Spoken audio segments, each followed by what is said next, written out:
Welcome to the Deep Dive. Today we're embarking on a journey into, one of modern history's most compelling and still really unresolved mysteries. I'm talking about the 1988 plane crash that dramatically ended the life of Pakistan's military dictator, General Muhammad Zia-ul-Haq, alongside the U.S. ambassador to Pakistan. This isn't just some historical footnote. It's a profound event that has captivated investigators, historians, authors for decades now. Absolutely. It's one of those moments where history takes a sharp, unexpected turn. Exactly. And it's the perfect launchpad for our deep dive today into Muhammad Hanif's acclaimed debut novel, A Case of Exploding Mangoes. Now, this isn't your average historical account or, some dry political analysis. Not at all. Instead, Hanif delivers this bold, irreverent, and brilliantly darkly humorous reimagining of these real-life events. So our mission today is to unpack this unique blend. It's part political thriller, part dark comedy, part satire. We want to extract the most important insights into what happens when truth becomes fragmented, when power itself becomes a kind of farce, and, when an entire nation is held captive by these absurdities. We're going to reveal some, I think, truly surprising facets of authoritarianism and how literature can unmask its deepest ironies. It's a fantastic choice for a deep dive, honestly, because what truly stands out here is how Hanif takes this genuinely opaque and politically charged historical event, Zia's death, and instead of just trying to solve a whodunit, he uses it as a springboard for this much larger, much more incisive satire. It isn't merely about who did it, but more like what kind of regime makes such a conspiracy, or maybe even multiple conspiracies, seem not just plausible, but almost darkly inevitable. It really echoes the spirit of classics like, say, Catch-22 or Slaughterhouse-Five in its ability to find something profound in the utterly absurd. Absolutely. So, okay, let's unpack this a bit. Imagine this true historical mystery. A dictator's plane explodes. Boom. Gone. And no one truly knows why. Now, picture a brilliant author like Hanif taking that historical uncertainty and weaving it into a novel that's both laugh-out-loud funny, genuinely, but also deeply poignant underneath it all. That's A Case of Exploding Mangoes, first published back in 2008. It's satirical fiction at its best, really. A political thriller that reimagines that infamous 1988 crash, the one that killed not just General Zia, but a whole host of other high-ranking officials, including the U.S. Ambassador Arnold Raffel. A major incident. Indeed, a huge incident. And at the heart of Hanif's narrative, he introduces us to this really compelling central character, Ali Shigri. Ali is a junior officer in the Pakistan Air Force, and he's utterly convinced, firmly believes, General Zia is directly responsible for his own father's suspicious death. This isn't just a hunch for him, it's this deep conviction that fuels his every move, leading him on this intensely personal quest for revenge. And this individual vendetta, it becomes the driving force behind a lot of the narrative, skillfully intertwining with the larger political allegory and, of course, the dark comedy that unfolds. It gives us a relatable human anchor amidst all the grand political maneuvering. Okay, here's where it gets really interesting, especially if you've ever wondered about the inner workings, the feel of an authoritarian state. Hanif doesn't just give us a political backdrop for the crash. He plunges us deep into the inner world of General Zia himself. And this isn't some one-dimensional villain. No, he's portrayed as a man just absolutely consumed by anxieties, by superstitions, and tangled up in a plot, or maybe multiple plots, so convoluted it involves everything from, fruit to farm animals. Right. And what's truly fascinating here, I think, is how Hanif masterfully illustrates that authoritarian regimes, while they project this image of unshakable strength, are often just powered by intense paranoia right at their core. Every shadow, every rumor, every slightly disgruntled subordinate seems to hold a potential threat. It's an environment of fear. And Zia, as Hanif portrays him, isn't just a fearsome tyrant. He's depicted as this figure who is both comically insecure and profoundly superstitious. It's quite a mix. He's obsessed with mundane details like his gym routines, even managing his flatulence. But at the same time, he's deeply invested in interpreting chronic verses for hidden science importance, a real contradiction. He surrounds himself with yes men, mystics, spies, becoming increasingly isolated and paranoid about both imagined threats and probably some very real ones too. And this humanization, ironically, makes his tyrannical grip feel even more chilling when you realize such profound power rests in the hands of a man so consumed by his own, often petty, fears. And the assassination plot Ali Shigri finds himself tangled in. It's really something else. It lives up to the novel's title. It supposedly involves a poisoned mango. That's where the exploding mangoes bit comes in, though maybe not literally exploding. But it also involves a blind woman unjustly imprisoned for blasphemy, meddling CIA agents, and even, I kid you not, a camel named 3%. It's this utterly bizarre, almost surreal mix of elements that makes the book so unique and the satire just so sharp. Mm-hmm. And one of the most insightful aspects, I think, is that the novel deliberately offers multiple speculative explanations for the plane crash itself. It doesn't settle on one. Was it, like Ali suspects, the poisoned mango? Maybe.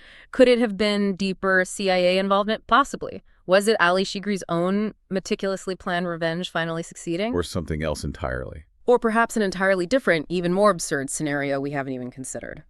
The book presents all these possibilities, and each one feels plausible within its own twisted, farcical logic.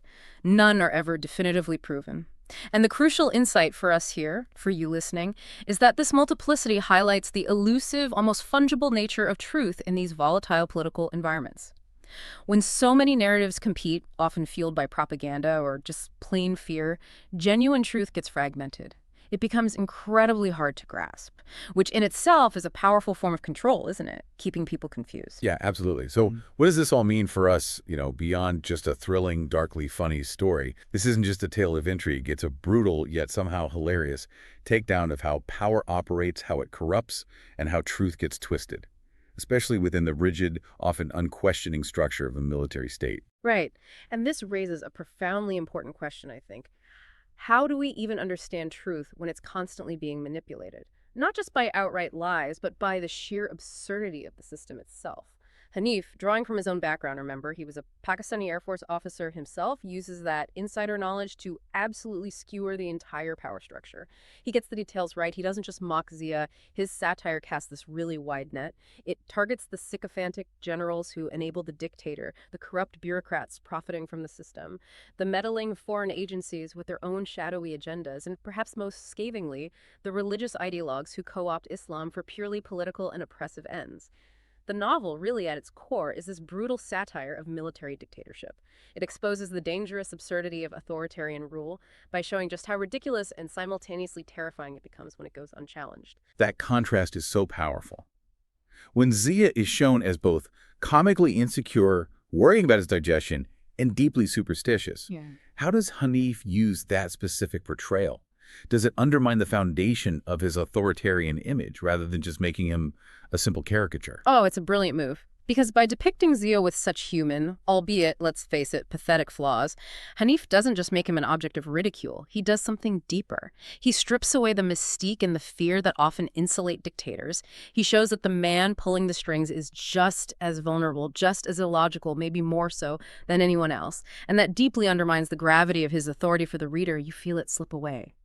It also highlights what Hanif himself, I believe, has termed the absurdity of conspiracy, where the lines between the official state-sponsored narrative and just bizarre rumor blur into this indistinguishable mess. This is where truth becomes not just fragmented, but actively weaponized. It's used as a tool to manipulate public perception, sow doubt, keep everyone completely off balance. But beneath all that dark humor, the elaborate plots, the political jabs, there's this profound sadness, too, a critique of how these vast systems can just mercilessly crush individuals.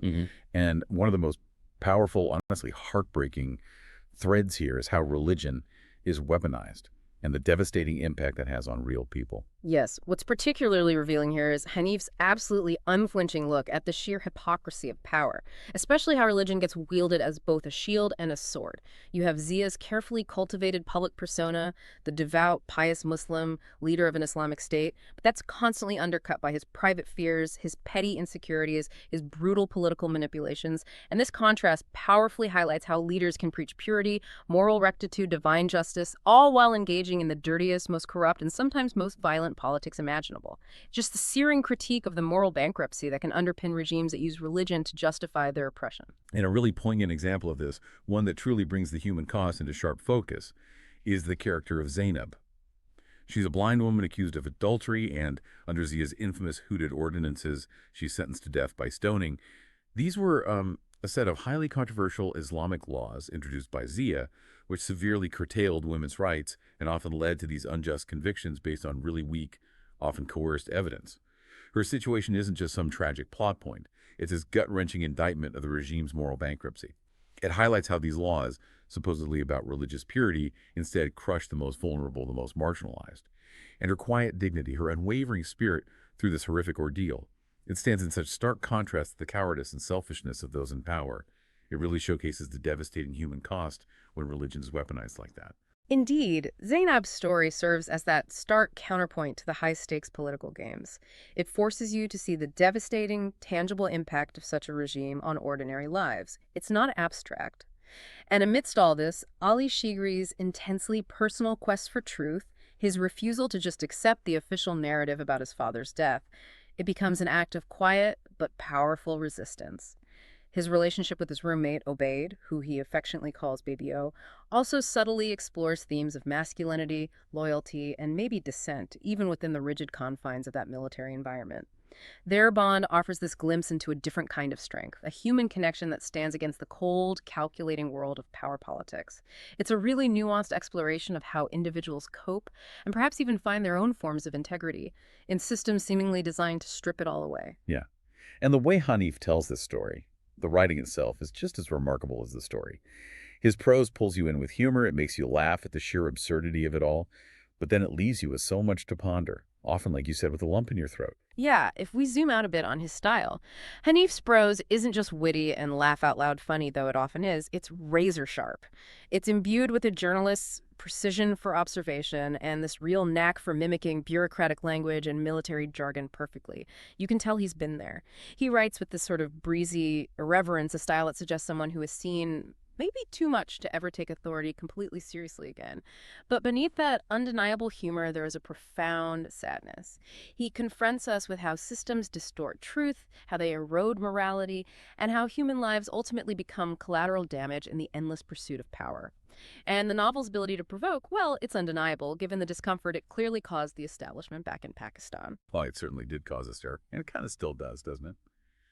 The book stirred considerable controversy in Pakistan, primarily because of its unflattering portrayal of Zia and the military establishment, and particularly because it dared to even imagine an assassination plot that deviated so wildly from the official narrative of just an accident. While it wasn't officially banned outright, there were definite signs of official discomfort. Booksellers were reportedly discouraged from stocking it prominently. And much more recently, actually, in 2020, Pakistani authorities briefly confiscated copies from bookstores, which just unequivocally proves the enduring, almost threatening power of literature to provoke questions, to challenge authority, and to force uncomfortable conversations. Even decades after the events it fictionalizes, it still has teeth. Absolutely. And its impact extends far beyond Pakistan's borders. It's really become a landmark in South Asian fiction. It's one of those books that introduced global readers to a side of Pakistan often obscured by, the usual headlines, a country rich in dark humor, vibrant literary voices, and courageous dissent. It's been translated into multiple languages. It's even been adapted for the stage, which really cements its place in the canon of modern political fiction. Hanif's use of exaggeration and dark humor isn't escapism, it's a direct confrontation. It forces readers like you to look at real injustices and the terrifying banality of evil through this lens of farce. It makes it both accessible and deeply unsettling at the same time. So, what an incredible deep dive this has been. A Case of Exploding Mangoes is truly a masterful blend. Political satire, tragicomedy, speculative historical fiction. It's all in there. It really challenges us to laugh at power, to see its absurdity, while simultaneously mourning its profound human consequences. Through these unforgettable characters, the biting humor, and that kaleidoscopic plot, Hanif offers this searing critique of authoritarianism that feels both disturbingly timely and, frankly, eternally relevant. If you're looking for a story that entertains, enrages, and enlightens all at once, this is absolutely a must-read. It will stick with you long after you've turned that last page. And this deep dive into Hanif's brilliant work kind of makes you wonder, doesn't it, in our own era with information overload, rapidly shifting narratives, fake news, how many exploding mangoes are we still trying to make sense of today? And what absurd yet dangerous truths might they conceal right beneath the surface all around us?